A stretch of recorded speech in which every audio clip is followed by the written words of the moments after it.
तो अभी उद्घाटन नहीं होना चाहिए। जब मंदिर बन ही रहा है तो उसका पूर्ण निर्माण हो जाना चाहिए, शिखर तक पहुंच जाना। क्या जरूरी था कि अधूरे मंदिर का तुम इतना नौटंकी करो? सिर्फ तुम्हारा लक्ष्य चुनाव है ना बेटा। और हो सकता है इसमें भी कोई विध्वंस ना हो जाए अयोध्या राम मंदिर में, तो ऐसा नहीं होना चाहिए। प्रधानमंत्री जी को सोचना चाहिए। आगाह कर रहे हैं हम। दोस्तों आदाब, मैं आपका मेजबान अली आदिल खान और आप देख रहे हैं टाइम्स ऑफ पीटीआर चैनल। ना जाए, कोई अनिष्ट ना हो जाए, कोई विकल्प नहीं है, सब देखते हुए रह जाएंगे। और हो सकता है इसमें भी कोई विध्वंस ना हो जाए अयोध्या राम मंदिर में। प्रकृति कभी भी रूठ सकती है, ये तो प्रकृति नेचर है। इस वक्त नरेंद्र मोदी अपने आप को ही समझ रहे हैं सब कुछ। 4 अगस्त को जब हुआ था वो जबरदस्ती का था, मगर ये चीज़ें नहीं होनी चाहिए, प्राण प्रतिष्ठा नहीं होनी चाहिए और उद्घाटन नहीं होना चाहिए। आप बुरा तो हो ही रहा है। अभी पार्लियामेंट में 2 लोग घुस गए, ये बढ़ का पारे। रामलला की प्राण प्रतिष्ठा का महोत्सव बेहद खास होने जा रहा है और राम मंदिर के उद्घाटन की तैयारियां जोरों पर है और होनी चाहिए, क्योंकि यह मंदिर सिर्फ एक मंदिर ही नहीं बल्कि आस्था, धर्म और नाक के सवाल पर जीती गई जंग का प्रतीक भी है और बीजेपी के लिए 2024 के चुनाव का केंद्र बिंदु भी। कहा जा रहा है कि रामलला बाबरी मस्जिद में कैद थे, उनको वर्तमान प्रधानमंत्री ने आज़ाद कराया है, यानी राम को आज़ाद कराने का श्रेय प्रधानमंत्री श्री नरेंद्र मोदी और बीजेपी को जाता है। दरअसल बीजेपी चाहती है कि 2024 का चुनाव राम मंदिर के रंग में पूरी तरह से रंगा हो। लोकसभा चुनाव के आने से पहले पहले इस बात का खदशा मंडरा रहा है कि देश में पूरे तरीके से ध्रुवीकरण किया जाएगा और उसके लिए सांप्रदायिक दंगों का होना ज़रूरी है। ख़ासतौर से जब एक पार्टी को सांप्रदायिकता, ध्रुवीकरण, नफरत, डिवाइड एंड रूल की पॉलिसी रास आ गई हो, तो फिर 2024 के लोकसभा चुनाव से पहले इसी प्रयोग को दोहराए जाने की पूरी आशंका जताई जा रही है। अब ये भी देश जानता है कि बीजेपी को 2 सीट से सत्ता और विजय के शिखर तक पहुंचाने वाला यही राम मंदिर है। अब सत्ता की हैट्रिक भी इसी राम मंदिर की पिच पर लगाए जाने का प्लान रच लिया गया है। हालांकि ये भी शर्मनाक है कि हिंदुस्तान में राम मंदिर के निर्माण के लिए इतना जतन आखिर क्यों करना पड़ा।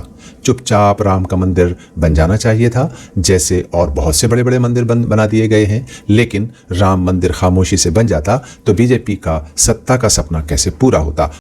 राम जन्मभूमि के संबंध में आमतौर पर आरएसएस और बीजेपी को राम मंदिर के निर्माण में जो है उसका श्रेय पूरा दिया जाता है, जबकि इसकी सच्चाई कुछ और है। हम आपको बता दें कि पूर्व प्रधानमंत्री राजीव गांधी का भगवान राम के प्रति पूरी श्रद्धा थी। वो उसी परिप्रेक्ष्य में राजीव गांधी ने 1985 में दूरदर्शन पर जो है वो रामानंद सागर के रामायण का प्रसारण शुरू कराया था। 1986 में उन्होंने उत्तर प्रदेश के तत्कालीन मुख्यमंत्री वीर बहादुर सिंह को इस बात के लिए तैयार किया था कि वो राम मंदिर के जो है वो ताले खुलवाएं, तभी तो हिंदू भगवान श्री राम के दर्शन यहाँ कर पाएंगे, उनको इसका अवसर मिलेगा। 1989 के चुनावी भाषणों में अक्सर देश में राम राज्य लाने का वादा राजीव गांधी कर रहे थे और बल्कि राजीव गांधी ने ही 1989 में विश्व हिंदू परिषद को राम मंदिर के शिलान्यास की अनुमति दिलवाई और तत्कालीन गृह मंत्री बूटा सिंह शिलान्यास में मौजूद रहे, उनको भेजा गया वहां पर कि आप भी वहां पहुंचिए। बल्कि राजीव गांधी से उनकी आखिरी प्रेस कॉन्फ्रेंस में चेन्नई में पत्रकारों ने पूछा कि आप राम मंदिर निर्माण के बारे में अपना क्या विचार रखते हैं, तो उन्होंने कहा कि इस पर हम देश में आम राय बनाने की कोशिश कर रहे हैं और उन्होंने अपना संकल्प जाहिर करते हुए कहा था कि राम मंदिर जो है वो राम जन्मभूमि पर ही बनेगा, यानी अयोध्या में ही बनेगा। तो ये कहना कि राम मंदिर के निर्माण में सिर्फ बीजेपी और आरएसएस का रोल है और किरदार है, ये गलत होगा, बल्कि इसमें राजीव गांधी और कांग्रेस का भी बड़ा रोल है। अब वो संविधान के हिसाब से कितना सही रहा, कितना गलत रहा, ये एक अलग चर्चा का विषय है, लेकिन उन्होंने बहुत ही शांतिमय तरीके से अपने इस पूरे मिशन को जारी रखा था, यानी कांग्रेस ने और राजीव गांधी ने। फाइनली अगर आप देखें तो नरसिम्हा राव के शासनकाल में जब वो प्रधानमंत्री थे, उसी वक्त जो है वो बाबरी मस्जिद की शहादत की गई, तोड़ा गया उसको। वो चाहते तो उसको रुकवा भी सकते थे, लेकिन उसको तोड़ने दिया गया ताकि उसका रास्ता साफ हो और वो फिर कोर्ट में जाए, फिर कोर्ट के माध्यम से जो है वो मंदिर को बनवा लिया जाए। तो इसमें भूमिका मैं ही समझता हूँ ज़्यादा कांग्रेस की है। हमारा मानना है कि राम मंदिर समर्थकों को कांग्रेस का ज़्यादा एहसान मानना चाहिए। अब ये बात बिल्कुल अलग है कि जब नरेंद्र मोदी जैसे इवेंट मैनेजर्स पार्टी के जिम्मेदार हों, देश के प्रधानमंत्री हों, तो वो हर एक छोटे से छोटे प्रोग्राम को भी एक इवेंट मैनेजमेंट की तरह करते हैं और वो देश के अंदर एक पूरे का पूरा माहौल बना के रखते हैं कि देखो जी कितना बड़ा काम बीजेपी ने और प्रधानमंत्रीशिप में मेरी हुआ है। ये बात भी बिल्कुल सही है कि राम मंदिर के इशू को बीजेपी बहुत अच्छी तरह से कैश कर पाई, जिसमें कांग्रेस नाकाम रही। हालांकि हम यहाँ जो एक फ़र्क महसूस करते हैं वो ये कि अगर कांग्रेस इस मंदिर को बनवा रही होती तो इतना खून खराबा ना होता, देश में इतना माहौल शायद ना बिगड़ता, हालांकि मंदिर बनता, क्योंकि उनकी श्रद्धा भी, यानी तमाम कांग्रेस और कांग्रेस वालों की श्रद्धा भी राम के प्रति उतनी ही है जितनी बीजेपी वालों की, बल्कि उससे कहीं ज़्यादा है अगर हम देखें तो। लेकिन फर्क यह है कि उनके यहाँ चीज़ों का ध्रुवीकरण होता है, यानी वोट का ध्रुवीकरण करके और सांप्रदायिकता और नफरत का माहौल पैदा करके किसी इशू को तैयार किया जाता है, क्योंकि वहाँ मकसद सिर्फ मंदिर बनवाना नहीं है, बल्कि नफरत फैलाना और ध्रुवीकरण करना, देश को बांटना असल मकसद है। देश के बीच में बंटवारा रहेगा तो उनका मानना यह है कि सरकार हमारी अच्छे से चल सकती है, और जाहिर है उसका जीता जागता प्रमाण मौजूद है इस वक्त बीजेपी की सरकार। तमाम खाली एक्सप्रेस वेज और बड़े बड़े मॉल्स, बड़ी बड़ी मार्केट से तो देश की गरीब जनता का पेट नहीं भरेगा ना। देश की गरीब जनता का पेट तो इस 5 किलो अनाज से भर रहा है, जिसको मोदी जी अपनी वो भी इवेंट मैनेजमेंट की तरह पेश कर रहे हैं। 85 करोड़ लोग जिस देश के अंदर गरीब हों, गरीबी की रेखा से नीचे रह रहे हों, तो आप खुद समझ सकते हैं कि देश किधर जा रहा है। तो इस बारे में बीजेपी की तारीफ करनी पड़ेगी कि ये लोग अपने छोटे से छोटे प्रोग्राम को बड़ा इवेंट मैनेजमेंट कर लेते हैं और वो फिर उसको कैश भी करना जानते हैं, जो वाकई कांग्रेस नहीं कर सकी। मगर इसमें कोई शक नहीं, बीजेपी ने राम मंदिर निर्माण के अपने वादे को बहुत वफादारी के साथ निभाया। अब एक ही मुद्दा जीत की शिखर तक पहुंचाने के लिए रोजगार, बेरोजगारी उन्मूलन योजना, भ्रष्टाचार निवारण, काले धन की वापसी, महंगाई हटाने का प्रण, काला बाजारी रोकने जैसे वादों पर काम करने की जरूरत ही क्या बची। जिन वादों को पूरा कर दिया उनसे पार्टी को वोट मिलेगा, जो वादे पूरे नहीं हुए उनसे जनता को सुख मिलना था, जनता को सुख देना नहीं। अच्छे दिन आएंगे का नारा भी पार्टी कार्यकर्ताओं और पदाधिकारियों के लिए अमृतकाल का सबसे शुद्ध अमृत सिद्ध हुआ है, इसमें भी कोई शक नहीं है। इस सब के बीच राम मंदिर 2024 लोकसभा चुनाव के केंद्र में रहने वाला है। इसी दौरान देश के साधु संतों का प्राण प्रतिष्ठान को लेकर प्रधानमंत्री मोदी के खिलाफ छेड़ा गया अभियान बीजेपी के लिए बड़ा चिंता का विषय बन गया है। इस बारे में कुछ प्रमुख साधुओं और योगियों का क्या कहना है, इस पूरे प्रकरण पर उनकी क्या सोच है, आइए जरा इन योगी और साधुओं को सुन लेते हैं। अजय योगी महाराज जी इस वक्त हमारे साथ मौजूद हैं। महाराज जी का आश्रम वृंदावन, अयोध्या और तमाम जगहों पर है, देश भर में भ्रमण करते हैं। चलिए इनसे जानने की कोशिश करते हैं। महाराज जी, आप खुश हैं कि देश के प्रधानमंत्री जो है उद्घाटन में शामिल हो रहे हैं, प्राण प्रतिष्ठा में शामिल हो रहे हैं? धार्मिक ग्रंथों में लिखा हुआ है प्राण प्रतिष्ठा किसी विद्वान, किसी संत विद्वान, किसी ब्राह्मण विद्वान से कराई जाती है, प्रधानमंत्री को नहीं करनी चाहिए। प्राण प्रतिष्ठा भी होनी चाहिए शंकराचार्यों के मत से, और उद्घाटन भी शंकराचार्यों के मत से होना चाहिए। सनातन की बात करते हैं, सनातन कहाँ बचेगा? सनातन तो टूटता जा रहा है। लेकिन आप ही संत समाज के लोग कहते हैं कि अनिष्ट हो जाता है जहाँ प्रधानमंत्री जाते हैं।